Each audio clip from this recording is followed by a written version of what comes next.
যার কেউ নেই তার ভগবান আছে। হ্যালো এভরিওয়ান, কেমন আছেন সবাই? নতুন একটি ভিডিওতে আপনাদেরকে জানাই স্বাগতম। বাধ্য হয়ে আজকে 2 মাস পর ক্যাম্পাসে যেতে হলো।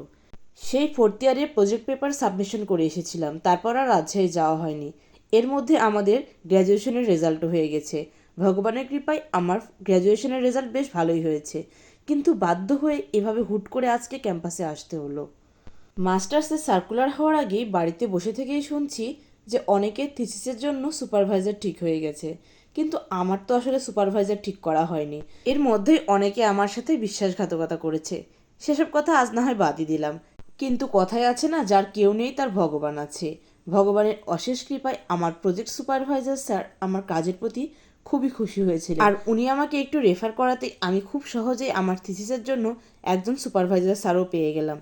টানা 2-3 দিন খুব মানসিক টেনশনে ছিলাম, এরপর আসলে এখন খুব রিলিফ লাগছে। তো বন্ধুরা, আজকের ভিডিওটি এই পর্যন্তই। দেখা হচ্ছে নেক্সট ভিডিওতে।